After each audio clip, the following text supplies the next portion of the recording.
नमस्कार दोस्तों, स्वागत है आपका हमारे YouTube चैनल जरदारी क्लासेस में। दोस्तों, इंडियन मॉडर्न हिस्ट्री में हम यहाँ पे चर्चा कर रहे हैं प्रमुख राष्ट्रीय आंदोलनों के बारे में। और आज हम यहाँ पे इंडियन मॉडर्न हिस्ट्री के बहुत सारे टॉपिक कवर करने वाले हैं, जिसमें हम चर्चा करेंगे साइमन कमीशन के बारे में, नेहरू रिपोर्ट के बारे में, कांग्रेस का लाहौर अधिवेशन जिसमें कांग्रेस ने पूर्ण स्वराज का लक्ष्य घोषित किया था, तीनों गोलमेज सम्मेलन के बारे में हम चर्चा करेंगे, इनके क्या क्या परिणाम थे और ये क्यों आयोजित किए गए थे, गांधी इरविन समझौता और पूना पैक्ट जो कि गांधी और डॉक्टर भीमराव अंबेडकर के मध्य हुआ था, पूना पैक्ट, इसके बारे में भी हम यहाँ पे इस लेक्चर में डिटेल्स में जानेंगे। तो बहुत सारे आज टॉपिक दोस्तों इंडियन मॉडर्न हिस्ट्री के ये कवर होने वाले हैं इस लेक्चर में, तो बहुत ही महत्वपूर्ण ये टॉपिक आज का होने वाला है। तो शुरू करते हैं दोस्तों आज का लेक्चर। शुरुआत करेंगे दोस्तों सबसे पहले साइमन कमीशन की, और इसके नोट्स आपको मिल जाएंगे वीडियो के डिस्क्रिप्शन में, डिटेल्स नोट्स हिस्ट्री के। साइमन कमीशन की अगर बात करें तो साइमन कमीशन के बारे में आपको पिछले कई लेक्चर में कई बार मैंने बता भी दिया आपको। साइमन कमीशन का गठन क्यों किया गया, सबसे पहले सवाल ये उठना चाहिए मन में। जो भी घटना होती है वो किसी न किसी कारण से होती है, तो साइमन कमीशन का जो गठन किया गया उसका कारण था भारत शासन अधिनियम 1919। ये मैं आपको बता चुका हूं, भारत शासन अधिनियम 1919।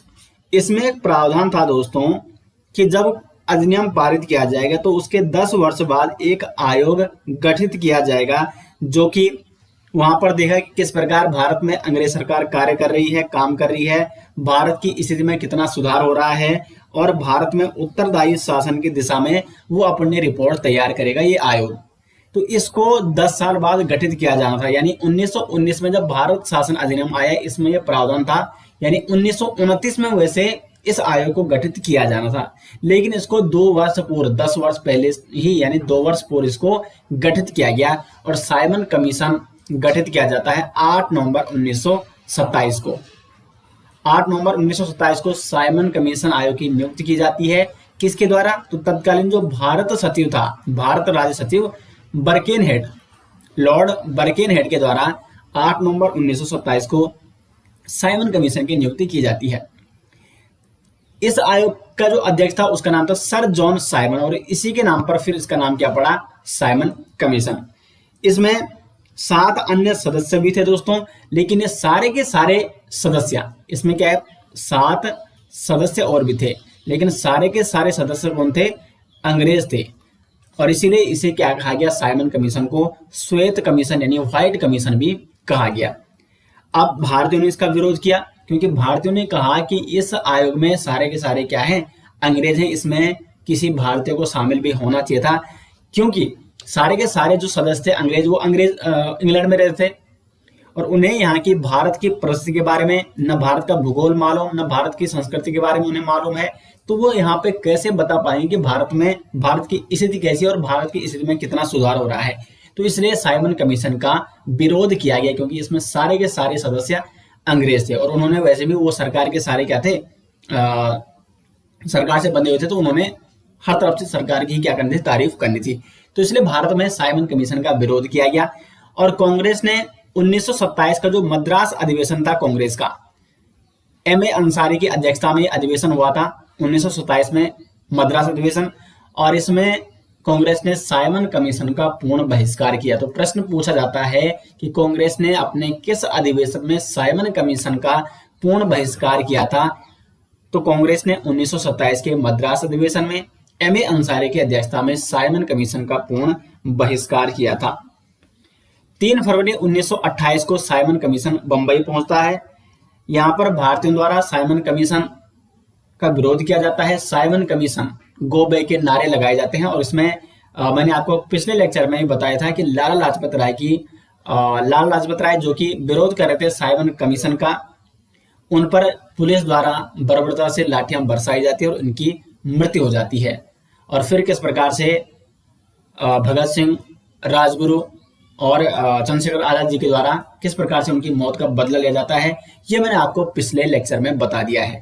ठीक है, तो पिछले लेक्चर आप जरूर दें, क्योंकि उसमें हम ये सारी चीजें डिस्कस कर चुके हैं।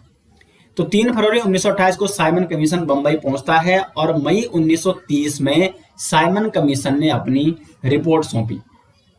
अब देखो, इस रिपोर्ट को ध्यान से समझो आप, क्योंकि इसी रिपोर्ट के आधार पर आगे गोलमेज सम्मेलन का आयोजन किया जाना है। ध्यान दीजिए आप यहाँ पे कि गोलमेज सम्मेलन का आयोजन, क्योंकि मैंने आपको पहले ही बताया था कि कोई भी घटना घटती है उससे उसका कुछ ना कुछ कारण होता है। तो जो गोलमेज सम्मेलन आयोजित किया गया था वो ऐसे ही आयोजित नहीं किया गया था, बल्कि जो साइमन कमीशन ने अपनी रिपोर्ट सौंपी तो इसी रिपोर्ट पर विचार करने के लिए गोलमेज सम्मेलन का आयोजन किया जाता है। तो पर यह रिपोर्ट क्या थी? साइमन कमीशन की रिपोर्ट। इसमें कहा गया था कि केंद्रीय विधानमंडल का पुनर्गठन किया जाए, प्रांतीय क्षेत्र में उत्तरदायी सरकार गठित की जाए, लेकिन केंद्र में उत्तरदायी सरकार का गठन न किया जाए क्योंकि इसके लिए अभी उचित समय नहीं है। तो मैं यहाँ पे लिख रहा हूं और ये आपको यहाँ पे नोट करना है। केंद्रीय विधानमंडल का पुनर्गठन करने का इसने प्रस्ताव दिया। उसके बाद इसने कहा कि प्रांतीय क्षेत्रों में उत्तरदायी सरकार का गठन किया जाए, सरकार का गठन। और तीसरे इसने कहा कि केंद्र में उत्तरदायी सरकार का गठन न किया जाए, सरकार का गठन न किया जाए क्योंकि इसके लिए अभी वक्त नहीं आया, उचित वक्त नहीं आया। यानी इसने केंद्र में उत्तरदायी सरकार की गठन का विरोध किया, किसने? साइमन कमीशन ने। और ये रिपोर्ट इसने कब सौंपी? मई 1930 में। और इसी के आधार पर दोस्तों इसी रिपोर्ट पर परिचर्चा करने के लिए गोलमेज सम्मेलन आयोजित किया जाता है। तो उसके बारे में अभी हम इसी लेक्चर में आगे पढ़ने वाले हैं। ठीक है, तो साइमन कमीशन आपको समझ में आ गया, इसके आने के पीछे का कारण क्या था, क्यों भारतीयों ने इसका विरोध किया, और इसने जो अपनी रिपोर्ट सौंपी मई 1930 में, उसमें इसने क्या क्या कहा था। अब दोस्तों हम आगे बढ़ते हैं। आगे दोस्तों हम बात करेंगे यहाँ पे नेहरू रिपोर्ट के बारे में। ये बहुत महत्वपूर्ण है, यहाँ से कई बार प्रश्न पूछे जाते हैं। क्या थी नेहरू रिपोर्ट, इसको समझो। हुआ यह था कि 1928 में तत्कालीन जो भारत सचिव था लॉर्ड बर्किनहेड, उसने भारतीयों को चुनौती दी कि वो एक ऐसे संविधान का निर्माण करे जो सभी गुटों और सभी दलों को मान्य हो। भारत में बहुत सारे दल थे, अलग अलग संप्रदाय के लोग रहते थे। तो इसलिए लॉर्ड बर्किनहेड, जो कि उस समय क्या था, भारत सचिव था, जिसने यहाँ पर साइमन कमीशन का गठन भी किया था, वो भी बर्किनहेड ने ही किया था, जो भारत सचिव था तत्कालीन भारत सचिव 1928 में। तो इसने भारतीयों को चुनौती दी, भारतीय नेताओं को चुनौती दी कि वो एक ऐसे संविधान का निर्माण करे जो सभी गुटों और सभी दलों को मान्य हो। भारतीय नेताओं ने इस चुनौती को स्वीकारा और एक रिपोर्ट तैयार की जिसे नेहरू रिपोर्ट के नाम से जाना जाता है। लेकिन उससे पहले आपको कुछ चीजें आपको बता दूं कि सर्वदलीय सम्मेलन बुलाया जाता है। अब ये रिपोर्ट, क्योंकि देखो यहाँ पे सभी गुटों और सभी दलों को मान्य होनी चाहिए, इसलिए यहाँ पे सर्वदलीय सम्मेलन बुलाया जाता है। तो प्रथम जो सर्वदलीय सम्मेलन बुलाया गया, प्रथम सर्वदलीय सम्मेलन, ये बुलाया गया फरवरी 1928 को, फरवरी 1928 को। और इसमें संविधान निर्माण का प्रस्ताव पारित किया गया, जो संविधान सभी गुटों और सभी दलों को मान्य हो।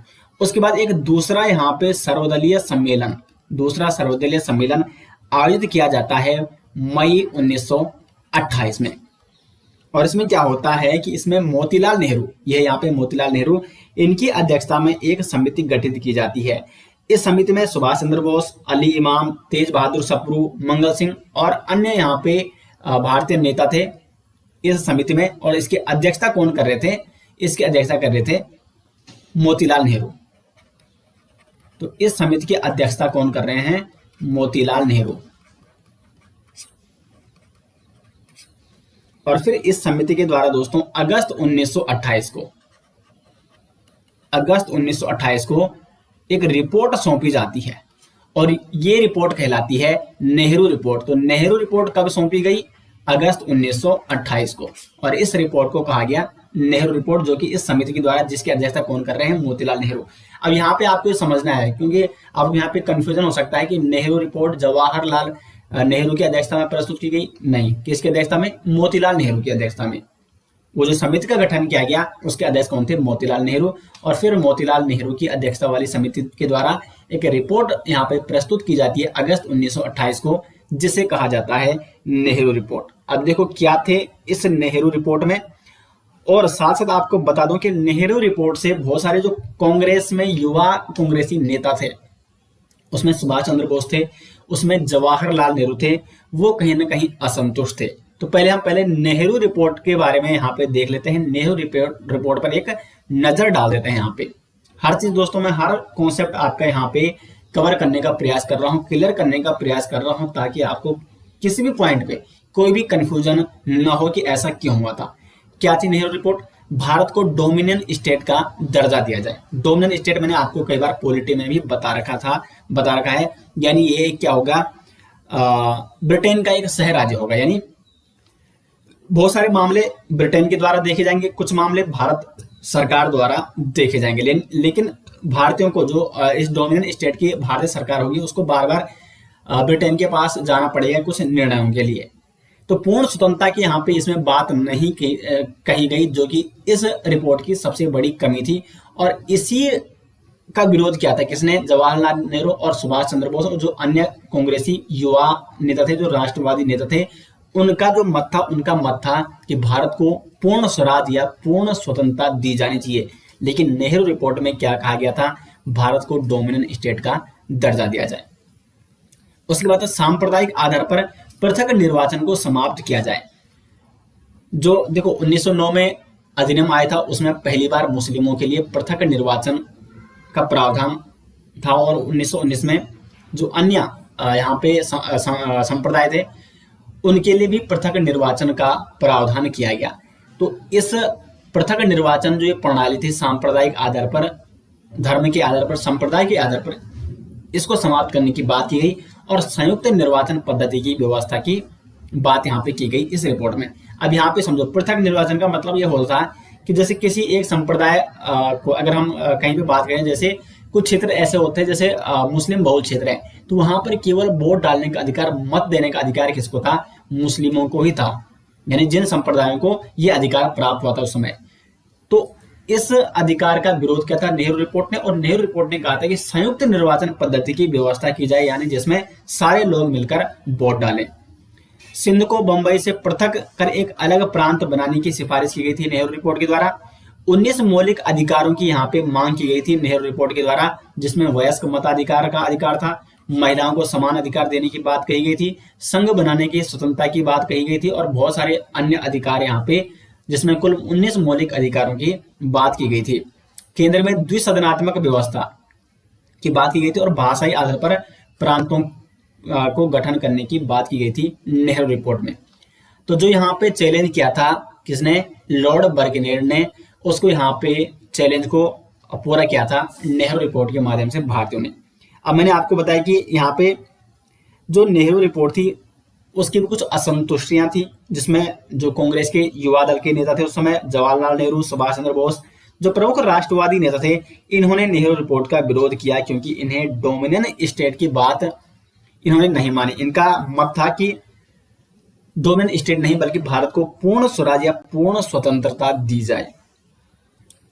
इस कारण से सुभाष चंद्र बोस और जवाहरलाल नेहरू ने इस प्रस्ताव को अस्वीकार किया, और इन्होंने संयुक्त रूप से 1928 में, अब यहाँ पे देखो ये इंपॉर्टेंट है, 1928 में इन्होंने इंडिपेंडेंस फॉर इंडिया लीग,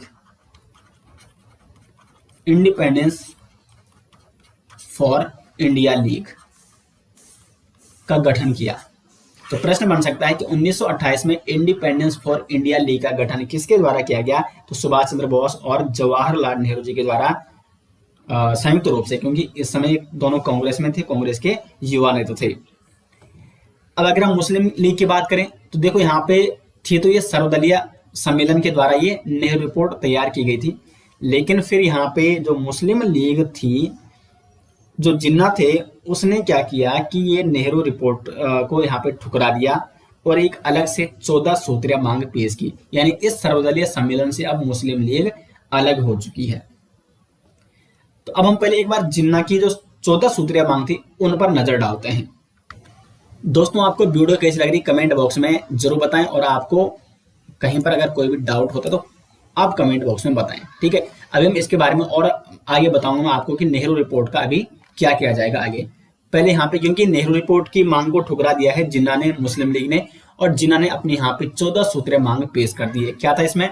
तो भारत का संविधान परिसंघात्मक हो और अवशिष्ट शक्तियां प्रांतों में निहित हो। इसमें जो प्रांतों को जोड़ दिया जिन्ना ने, जो जिन्ना की 14 सूत्रीय मांग है उसमें प्रांतों को मुख्यतः स्थान दिया गया कि जो विशेष शक्तियां हैं वो प्रांतों में निहित हो।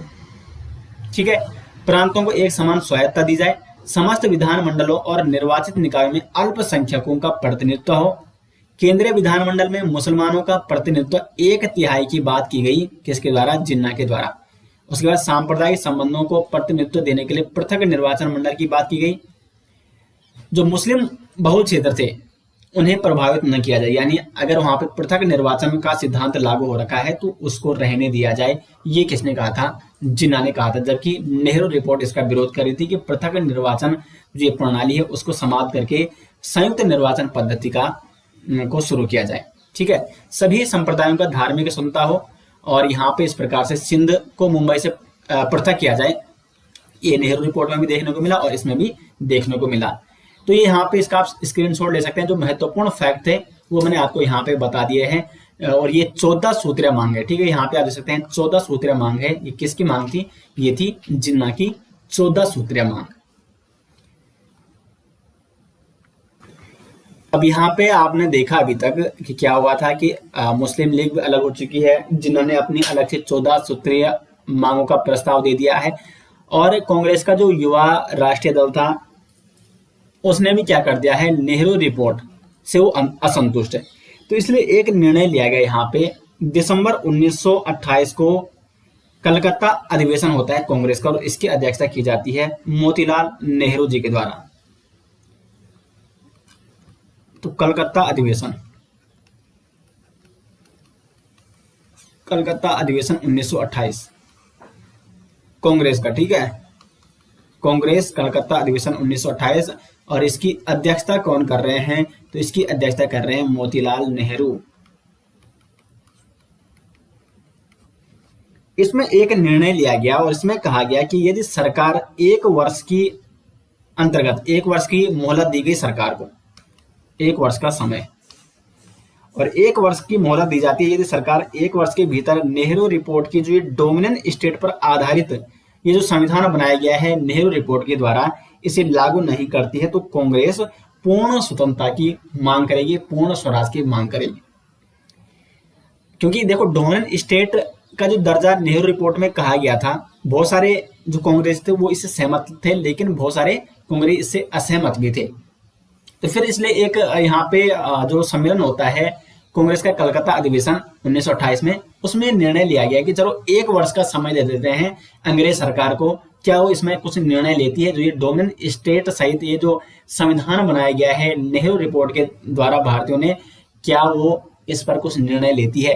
तो 1 वर्ष का समय सरकार को दिया जाए, लेकिन सरकार इस पर कोई भी निर्णय नहीं लेती है, अंग्रेज सरकार इस पर। और इसलिए क्योंकि 1 वर्ष का समय दिया गया था 1928 में, दिसंबर 1928 में ये अधिवेशन होता है, दिसंबर 1928 में, और फिर दिसंबर 1929 में 1 वर्ष पूरा हो चुका है। और अब होता है यहाँ पे लाहौर अधिवेशन, जिसमें पूर्ण स्वराज की मांग की गई। तो देखो, मैंने आपको बताया था हर घटना के पीछे कुछ ना कुछ कारण है। 1 वर्ष पहले डोमिनेंट स्टेट का दर्जा करने की मांग थी कांग्रेस की, कांग्रेस ने सरकार को 1 वर्ष की मोहलत दी दिसंबर 1928 में, लेकिन सरकार ने इस पर कोई सुनवाई नहीं की, कोई निर्णय नहीं लिया।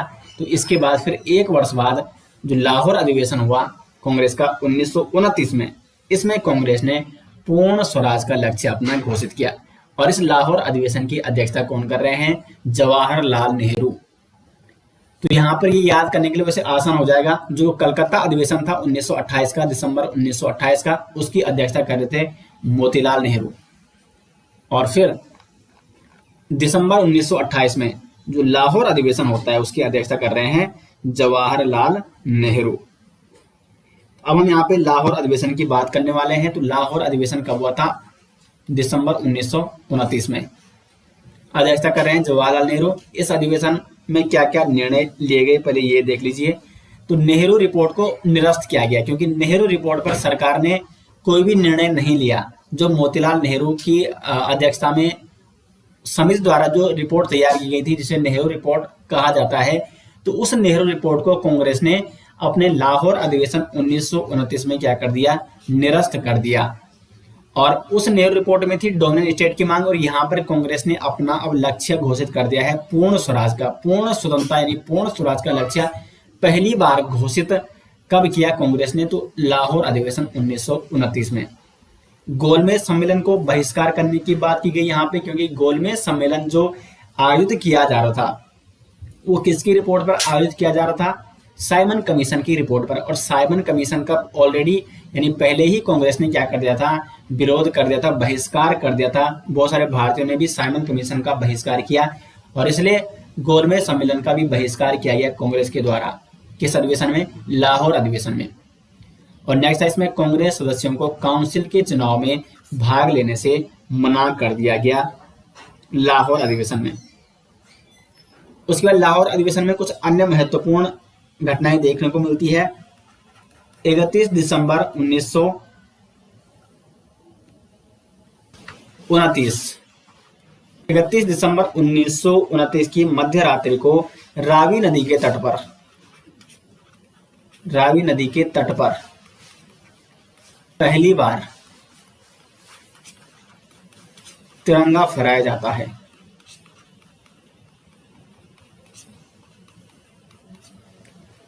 तो कांग्रेस के किस अधिवेशन में रावी नदी के तट पर तिरंगा फहराया गया, तो लाहौर अधिवेशन में 31 दिसंबर 1929 को। और 26 जनवरी 1930 को कांग्रेस ने पूर्ण स्वाधीनता दिवस के रूप में मनाए जाने की घोषणा की। पूर्ण स्वाधीनता दिवस मनाए जाने की घोषणा की 26 जनवरी 1930 को। अब यहाँ पे देखो 26 जनवरी 1930 को कांग्रेस ने घोषणा कर दी पूर्ण स्वाधीनता दिवस मनाए जाने की। और बाद में जब हमारा संविधान लागू होता है, क्योंकि हमें स्वतंत्रता मिलती है 15 अगस्त 1947 को, और 26 जनवरी 1950 को हमारा संविधान लागू किया जाता है। और वो 26 जनवरी को लागू करने के पीछे यही कारण था दोस्तों कि इस 26 जनवरी को 1930 को कांग्रेस ने पूर्ण स्वाधीनता दिवस मनाया जाने की घोषणा की थी। और इस 26 जनवरी जो ये तिथि थी, ये एक ऐतिहासिक तिथि थी, और इसको हमेशा याद रखने के लिए फिर 26 जनवरी 1950 को भारतीय संविधान को लागू किया गया। ठीक है, इसी कारण से। तो ये उम्मीद करते हैं कि यहाँ तक अभी तक मैंने जो भी आपको बताया वो आपको डिटेल्स में समझ में आ गया होगा, अच्छे से हर कॉन्सेप्ट आपका यहाँ पे क्लियर हो रहा होगा। अब दोस्तों हम आगे बढ़ते हैं। अब हम बात करते हैं गांधी के बारे में। गांधी यहाँ पे असहयोग आंदोलन शुरू करने वाले थे, लेकिन उससे पहले गांधी जी ने अंग्रेज सरकार के समक्ष अपनी मांगे रखी, और वो थी गांधी जी की 11 सूत्रीय मांग। क्या थी वो गांधी की 11 सूत्रीय मांग? तो उसमें नमक कर को समाप्त किया जाए, नशा करने पर प्रतिबंध लगाया जाए, भू राजस्व को 50% कम किया जाए, सेना व्यय में 50% की कटौती करना, सिविल सेवा में वेतन में 50% की कटौती करना, आत्मरक्षा के लिए हथियार रखने की अनुमति, जो कि हथियार रखने की अनुमति सिर्फ उन्हीं को दी जाती जिनके पास लाइसेंस रहता था। लेकिन गांधी जी ने कहा कि भारतीयों को आत्मरक्षा के लिए हथियार रखने की अनुमति दी जाए, वस्त्र उद्योग को संरक्षण प्रदान किया जाए, राजनीतिक बंदियों को रिहा किया जाए, रुपया स्टर्लिंग अनुपात को कम किया जाए, गुप्तचर विभाग में सुधार किया जाए, और भारतीय समुद्र तट का उपयोग केवल भारतीय जहाजों द्वारा किए जाने के लिए कानून बनाया जाए।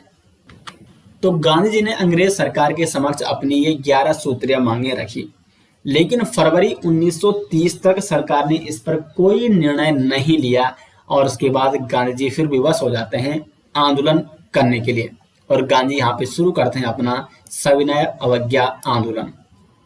देखो फरवरी तक, ठीक है, फरवरी तक सरकार ने कोई निर्णय नहीं लिया, और इसलिए मार्च में फिर गांधी जी द्वारा शुरू किया जाता है सविनय अवज्ञा आंदोलन।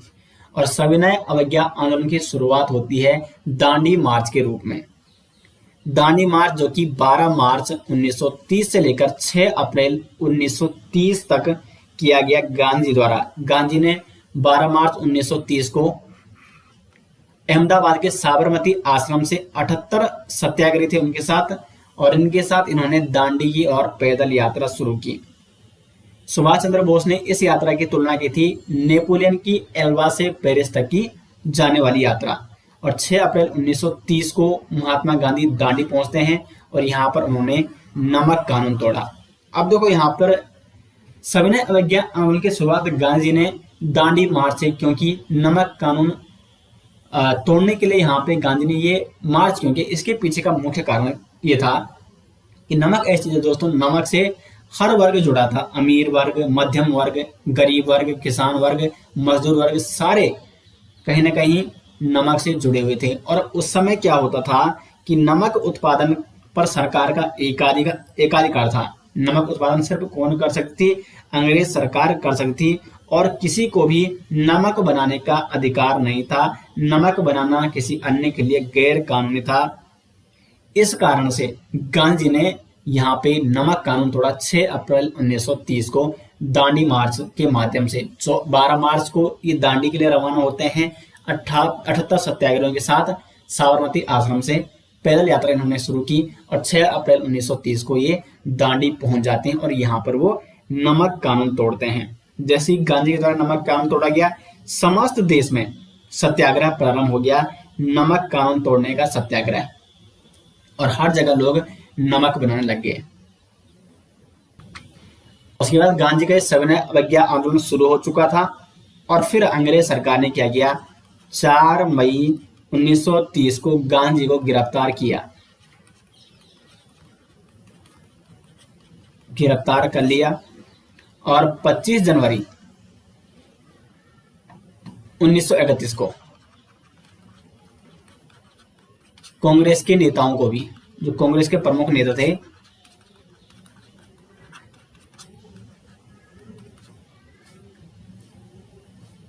जनवरी को क्या किया गया, रिहा कर दिया गांधी को। ठीक है, 4 मई 1930 को गांधी को गिरफ्तार कर दिया और इस समय कांग्रेस के बहुत सारे अन्य नेताओं को भी गिरफ्तार कर लिया गया।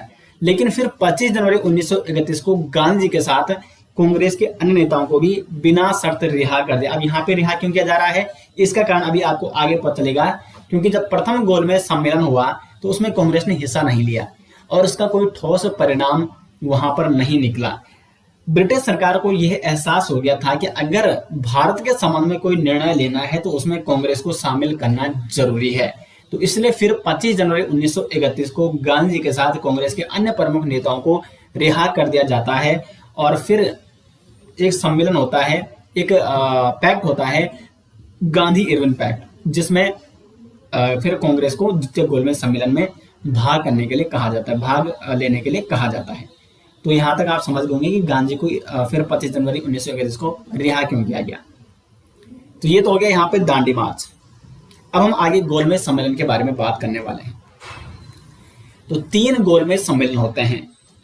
इसका नाम गोलमेज सम्मेलन क्यों पड़ा, वहां पे देखो, यहाँ पे एक इस प्रकार से गोलमेज हुआ, गोलमेज, गोल और मेज, तो एक गोलमेज हुआ करते और इस प्रकार ये यहाँ पे चारों ओर से वहां पर बैठे रहते हैं। वहां पर ब्रिटिश सरकार के लोग और बहुत सारे भारतीय, उसमें भारतीय रियासतों के राजाओं के प्रतिनिधि बैठते थे, बहुत सारे संप्रदायों के व्यक्ति वहां पे बैठा करते और इस प्रकार इनकी ये आपस में चर्चा परिचर्चा होती थी। तो इसलिए इस सम्मेलन का नाम पड़ा गोलमेज सम्मेलन।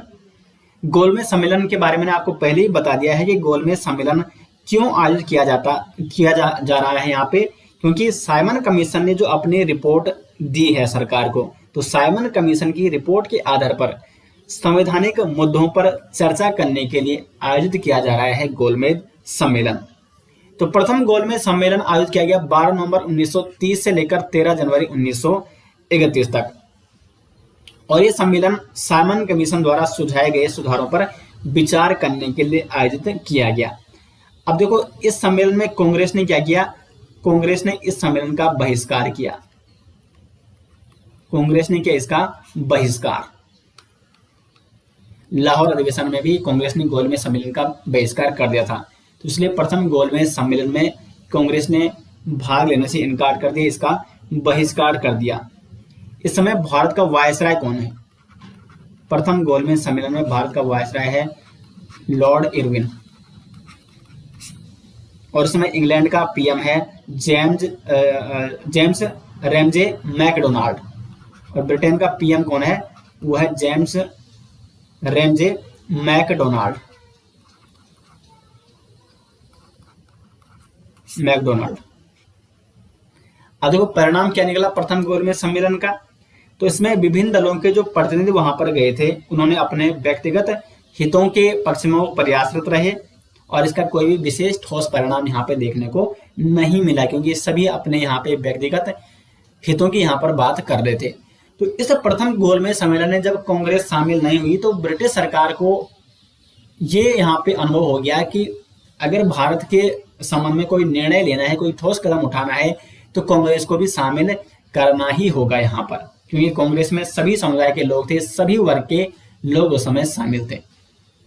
और इसलिए द्वितीय गोलमेज सम्मेलन शुरू करने से पहले गांधी को रिहा कर दिया जाता है और कांग्रेस के अन्य सभी नेता जो कि कैद किए गए थे, जेलों में भरे गए थे, उन्हें भी रिहा किया जाता है।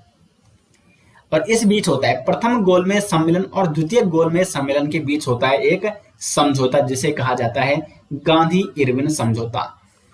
तो इस सम्मेलन के बीच हो जाएगा गांधी इरविन पैक्ट, और तब जाके कांग्रेस द्वितीय गोलमेज सम्मेलन में भाग लेती है। तो द्वितीय गोलमेज सम्मेलन को समझने से पहले हमें गांधी इरविन समझौते के बारे में समझना अति आवश्यक है। तो समझते हैं पहले क्या था गांधी इरविन समझौता, जिसे गांधी इरविन पैक्ट भी कहा जाता है। ये पैक्ट होता है दोस्तों 5 मार्च 1931 को, ये डेट आपको नोट करनी है। दिल्ली में गांधी और वायसराय, जो तत्कालीन वायसराय थे भारत के, लॉर्ड इरविन के बीच एक समझौता होता है जिसे गांधी इरविन समझौता के नाम से जाना जाता है। अब क्या था ये समझौता, यहाँ पे देखो। कांग्रेस सविनय अवज्ञा आंदोलन को स्थगित करेगी, कांग्रेस द्वितीय गोलमेज सम्मेलन में भाग लेगी। तो ये तो सरकार ने कहा था किसको, कांग्रेस को। अब देखो कांग्रेस ने सरकार को क्या कहा, कांग्रेस ने कहा कि सरकार यानी गांधी ने, गांधी और इरविन के मध्य समझौता हो रहा था, तो गांधी ने कहा कि सरकार को उन सभी राजनीतिक कैदियों को सरकार ने स्वीकार किया। वैसे ऐसा माना जाता है कि गांधी ने यह भी कहा था कि जो जैसे भगत सिंह, राजगुरु, सुखदेव, इनकी फांसी को रोका जाए, ये भी गांधी ने वहां पर कहा था, लेकिन इरविन ने इसे मानने से इनकार कर दिया। इरविन ने यहाँ पे माना सरकार ने उन सभी राजनीतिक कैदियों को रिहा करना स्वीकार किया जिन पर हिंसा के आरोप नहीं थे, लेकिन भगत सिंह, राजगुरु और सुखदेव की फांसी का विरोध भी किया था यहाँ पर गांधी ने, लेकिन वो बात किसके द्वारा नहीं मानी गई, लॉर्ड इरविन के द्वारा। इस पर गांधी को विरोधों का सामना भी करना पड़ा था उस समय, क्योंकि जो बहुत सारे नेता थे, अन्य कुछ कांग्रेसी नेता भी थे, और जो अन्य युवा वर्ग था भारत का, जो क्रांतिकारी संगठन थे, इन्होंने इस बात का विरोध किया कि गांधी जी को इरविन पैक्ट पर हस्ताक्षर ही नहीं करने चाहिए थे। जो गांधी इरविन समझौता हुआ उस पर समझौता गांधी के द्वारा तब तक नहीं करना चाहिए था जब तक अंग्रेज सरकार भगत सिंह, राजगुरु और सुखदेव की फांसी को रोक नहीं देती है। ठीक है, तो अलग अलग इतिहासकारों के इस पे अपने अपने मत है। उसके बाद बिना नमक करके नमक बनाने की अनुमति दी गई, ये बात सरकार के द्वारा मानी गई, और मदिरा अफीम की दुकानों के सम्मुख शांतिपूर्ण विरोध प्रदर्शन करने की आज्ञा सरकार के द्वारा दी गई। तो ये प्रमुख मांगे जो कि सरकार द्वारा मानी गई, और ये 2 मांगे जो कि कांग्रेस के द्वारा मानी गई। कांग्रेस सविनय अवज्ञा आंदोलन को स्थगित करेगी और कांग्रेस द्वितीय गोलमेज सम्मेलन में शामिल होगी। तो अब यहाँ पे कांग्रेस क्या हो जाएगी, द्वितीय गोलमेज सम्मेलन में शामिल होगी।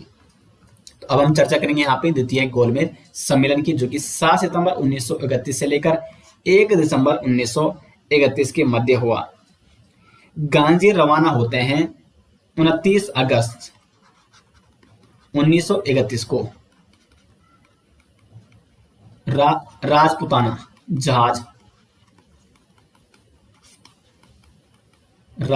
जहाज से गांधी जी रवाना हुए लंदन की ओर।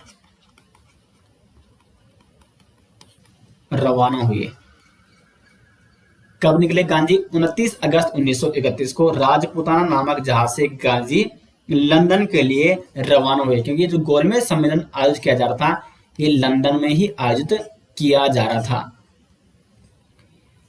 और गांधी ये द्वितीय गोलमेज सम्मेलन में शामिल होते हैं, ये कांग्रेस के प्रतिनिधि के रूप में शामिल होते हैं। उससे पहले एक और चीज मैं आपको यहाँ पे बताना भूल गया हूँ शायद। देखो अभी हम इससे आगे हम यहाँ पे तुरंत आएंगे भी, थोड़ा यहाँ पे समझो आप। देखो गांधी जी और इरविन के बीच ये समझौता होता है 5 मार्च 1931 को, लेकिन कांग्रेस के द्वारा किस अधिवेशन में इस समझौते को स्वीकार किया जाता है, ये महत्वपूर्ण प्रश्न बनता है। तो कांग्रेस ने इस समझौते को स्वीकारा, किसको, गांधी इरविन समझौते को स्वीकारा। कब स्वीकारा? 29 मार्च। इस समझौता हो रहा है 5 मार्च 1931 को, और 29 मार्च 1931 को कराची अधिवेशन में, कराची अधिवेशन में, क्योंकि यह प्रश्न कई बार दोस्तों एग्जाम में पूछा जाता है। और इसकी अध्यक्षता कौन कर रहे थे? तो इसकी अध्यक्षता कर रहे थे सरदार वल्लभ भाई पटेल, वल्लभ भाई पटेल।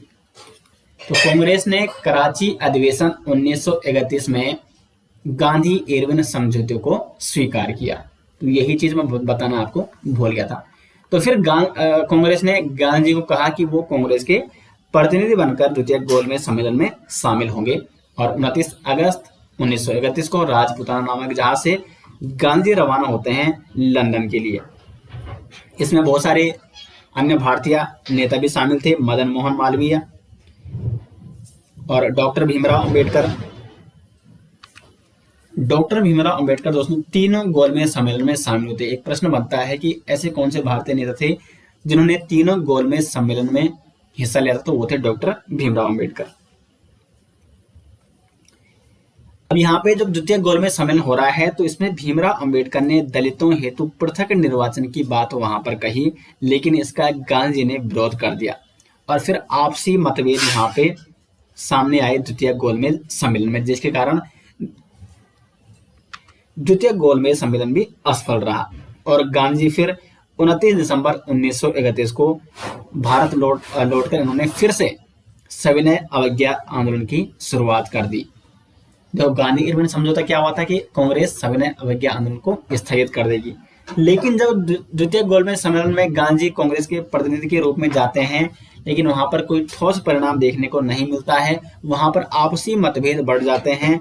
तो गांधी पुनः भारत जब लौट आते हैं तो वहां पर ये 29 दिसंबर 1931 को पुनः ये सविनय अवज्ञा आंदोलन शुरू कर देते हैं, और फिर 4 मार्च 1932 को गांधी को गिरफ्तार कर लिया जाता है, गिरफ्तार किया गया। अब गांधी पहुंच जाते हैं जेल, और फिर अब जो गांधी और डॉक्टर अंबेडकर के मध्य जो भी मतभेद हैं उनको सुलझाने के लिए पूना पैक्ट होगा, और वो कहाँ होगा? यरोदा जेल में। उसके बारे में अभी हम आगे चर्चा करने वाले हैं, इसलिए मैंने ये आपको बताना यहाँ पे जरूरी समझा कि 4 मार्च 1932 को गांधी गिरफ्तार हो चुके हैं और वो पहुंच चुके हैं जेल में। अब यहाँ पर पहले तृतीय गोलमेज सम्मेलन निपटा देते हैं, क्योंकि ये गोलमेज सम्मेलन से हम पीछे छुड़ा देते हैं, और उसके बाद हम फिर पूना पैक्ट में जाएंगे। तो तृतीय गोलमेज सम्मेलन होता है 17 नवंबर 1932 से लेकर 24 दिसंबर 1932 के मध्य। इसमें कांग्रेस ने फिर से हिस्सा नहीं लिया। तो एकमात्र गोलमेज सम्मेलन कौन था जिसमें कांग्रेस के प्रतिनिधि के रूप में गांधी ने हिस्सा लिया था? वो था द्वितीय गोलमेज सम्मेलन। तो तृतीय गोलमेज सम्मेलन में कांग्रेस ने हिस्सा नहीं लिया। और इस सम्मेलन में एक महत्वपूर्ण पॉइंट आपको ये नोट करना है कि फरवरी 1935 में एक विधेयक का मसौदा इसमें लाया गया। फरवरी 1932 में एक मसौदा लाया जाता है, यहाँ पे एक विधेयक लाया जाता है, और इसी के माध्यम से फिर आगे 1935 में, इसी मसौदे के आधार पर 1935 में भारत सरकार अधिनियम 1935 लागू किया जाता है। तो भारत सरकार अधिनियम 1935 जो लागू किया गया वो इसी मसौदे के आधार पर, जो कि तृतीय गोलमेज सम्मेलन में लाया गया था, उसी के आधार पर लाया जाता है भारत शासन अधिनियम 1935।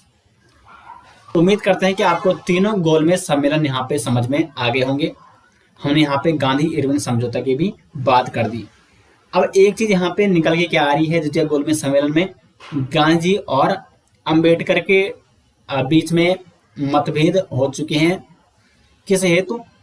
क्योंकि अंबेडकर जी चाहते थे कि दलितों हेतु पृथक निर्वाचन आयोग का गठन किया जाए, पृथक निर्वाचन का गठन किया जाए, यानी पृथक निर्वाचन दिया जाए किसको? दलितों को। और पृथक निर्वाचन से यहाँ पे लाया जाता है एक सांप्रदायिक पंचांग। इसके बारे में पहले चर्चा कर लेते हैं। सांप्रदायिक पंचांग के बारे में पहले हम चर्चा कर लेते हैं। तो द्वितीय गोलमेज सम्मेलन में डॉक्टर भीमराव अंबेडकर ने ये मांग उठाई थी कि दलितों को पृथक निर्वाचन मंडल दिया जाए। तो उसके बाद 16 अगस्त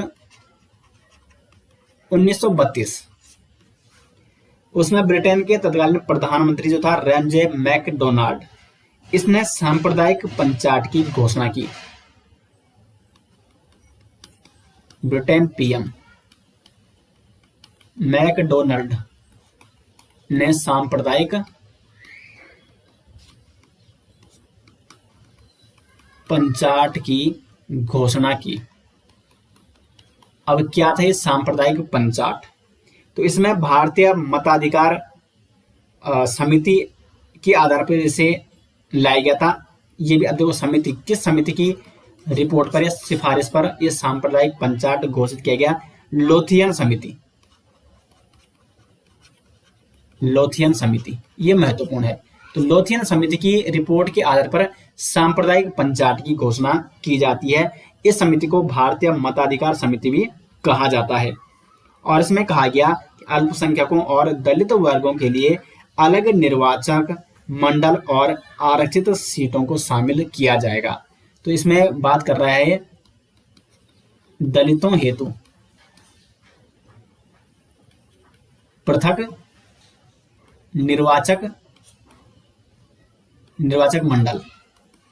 अब देखो पृथक निर्वाचक मंडल को आप समझे यहाँ पे, क्योंकि गांधी ने इसका विरोध क्यों किया? क्योंकि गांधी जी दलितों को कुछ जो अगर हम आरक्षण की बात करें उसके विरोधी नहीं थे। गांधी का मानना था कि जो पृथक निर्वाचन ये जो सिस्टम लाया जा रहा है, ये पद्धति जो लाई जा रही है अंग्रेजों के द्वारा, इससे दलित क्या हो जाएंगे? हिंदू धर्म से अलग हो जाएंगे। क्योंकि इस पंचायत में वो रखा गया था, इस पंचायत में दलितों को यानी अछूतों को हिंदुओं से अलग मानकर उनके लिए पृथक निर्वाचन मंडल का प्रावधान किया गया था, यानी उन्हें हिंदुओं से अलग माना गया था। गांधी इसका विरोध करते थे। गांधी कहते हैं कि जो दलित हैं वो हिंदू ही हैं, हिंदुओं का एक अभिन्न अंग है। और यहाँ पे ब्रिटिश सरकार इस पंचायत के माध्यम से भारतीय समाज को, भारतीय हिंदू समाज को बांटने का कार्य कर रहे हैं। तो इसलिए गांधी ने इसका विरोध किया। और फिर गांधी और बी आर अम्बेडकर इनके मध्य मतभेद हो जाते हैं, क्योंकि बी आर अम्बेडकर का मानना था कि दलितों के लिए पृथक निर्वाचन मंडल सही है। तो इसलिए आप समझ गए होंगे कि गांधी और बी आर अम्बेडकर के मध्य मतभेद क्यों थे। तो जब ये सांप्रदायिक पंचायत आता है तो गांधी ने सांप्रदायिक पंचायत के विरोध में 20 सितंबर 1932 को आमरण अनशन शुरू कर दिया। 20 सितंबर 1932 को यरवदा जेल में, क्योंकि उस समय गांधी कहां थे? जेल में थे। यरवदा जेल में आमरण अनशन शुरू किया। किसने? गांधी ने, गांधी जी ने। और जब गांधी ने आमरण अनशन शुरू किया तो फिर एक समझौता होता है गांधी और बी आर अम्बेडकर के मध्य, जिसे कहा जाता है पूना पैक्ट या पूना समझौता। और ये यरवदा जेल में ही होता है, पुणे की यरवदा जेल में 24 सितंबर 1932 को। देखो यहाँ पे 20 सितंबर 1932 को गांधी ने आमरण अनशन शुरू किया और उसके 4 दिन बाद यानी 24 सितंबर 1932 को महात्मा गांधी और डॉक्टर भीमराव अंबेडकर जी के बीच एक समझौता हस्ताक्षर हुआ, जिसे पूना पैक्ट के नाम से जाना जाता है। क्या था ये पूना पैक्ट? तो इस समझौते के तहत भीमराव अंबेडकर ने दलितों के लिए पृथक निर्वाचन मंडल की मांग का परित्याग कर दिया। यहाँ पे देखो बी आर अम्बेडकर जो कि पृथक निर्वाचन मंडल के पक्ष में थे दलितों के लिए, इस मांग का उन्होंने परित्याग कर दिया और उन्होंने विधानमंडल के अंदर हिंदुओं के अंतर्गत ही स्थानों की सुरक्षा प्रदान की गई। दलितों को विधानमंडल के अंदर ही हिंदुओं के अंतर्गत, जो ये सांप्रदायिक पंचायत था, इसमें क्या प्रावधान था? दलितों को हिंदुओं से अलग करना। लेकिन फिर जो समझौता हुआ गांधी और डॉक्टर भीमराव अंबेडकर के मध्य, इसमें विधानमंडल के अंदर हिंदुओं के अंतर्गत ही स्थानों को सुरक्षा प्रदान की गई, किनको, दलितों को। सांप्रदायिक पंचायत के अंतर्गत प्रांतीय विधानमंडलों में दलितों के लिए केवल 71 सीटें निर्धारित की गई थी, केवल 71 सीटें। जबकि जब पुनः समझौता होता है तो इसमें प्रांतीय विधानमंडलों में दलितों के लिए 147 सीटें आवंटित की गई। तो यहाँ पर गांधी जी ने ये कहा कि हम दलितों को कुछ विशेष सुरक्षा वहां पर देंगे, अधिक सीटें वहां पे आवंटित करेंगे, उनके लिए कुछ सीटों को आरक्षित करेंगे, लेकिन जो सांप्रदायिक पंचायत में हिंदुओं से अलग करने की बात की जा रही है, दलितों को उनके लिए पृथक निर्वाचन मंडल की मांग की जा रही है, वो गलत है, उसका विरोध किया गांधी जी ने। और ये पूना पैक्ट की हम बात कर रहे हैं जिसमें ये सारी चीजें शामिल है। और क्या था पूना पैक्ट में, तो दलित वर्ग के लोगों को विभिन्न सार्वजनिक सेवाओं में और अनेक स्थानीय संस्थाओं में उनकी शैक्षणिक योग्यता के आधार पर पर्याप्त प्रतिनिधित्व देने की व्यवस्था भी इस समझौते के अंतर्गत की गई। उसके बाद केंद्रीय विधानमंडल में दलित वर्ग के लोगों का प्रतिनिधित्व सुनिश्चित करने के लिए संयुक्त निर्वाचन की व्यवस्था को अपनाया गया। तो संयुक्त निर्वाचन की व्यवस्था को अपनाया गया, पृथक निर्वाचन मंडल की व्यवस्था को त्याग कर दिया। मद्रास में 30, बंगाल में 30, मध्य प्रांत एवं संयुक्त प्रांत में 20-20 और बिहार उड़ीसा में 18, बंबई एवं सिंध में 15, पंजाब में 8 तथा असम में 7 स्थान दलितों के लिए सुरक्षित किए गए। तो अब आप यहाँ पे समझ गए होंगे कि गांधी और अंबेडकर जी का मत क्या था यहाँ पर, और ये पूना पैक्ट में क्या चीजें निकल कर आई, पूना पैक्ट में क्या क्या समझौते हुए। तो आज के लेक्चर में दोस्तों हमने यहाँ पे बहुत सारी चीजें कवर कर ली हैं, और हमने यहाँ पे बात की साइमन कमीशन की। साइमन कमीशन जब भारत आए किस प्रकार भारत ने उसका विरोध किया। उसके बाद हमने बात की नेहरू रिपोर्ट की, लाहौर अधिवेशन की, गोलमेज सम्मेलन और पूना पैक्ट, इनके बारे में हमने डिटेल्स में चर्चा कर दी। उम्मीद करते हैं आज का लेक्चर आपको पसंद आया, आपको सारी चीजें, सारे कॉन्सेप्ट आपको समझ में आए होंगे। फिर भी जहां पर आपको दिक्कत होती है आप कमेंट बॉक्स में पूछ सकते हैं। मिलते हैं दोस्तों नेक्स्ट लेक्चर के साथ, तब तक के लिए धन्यवाद।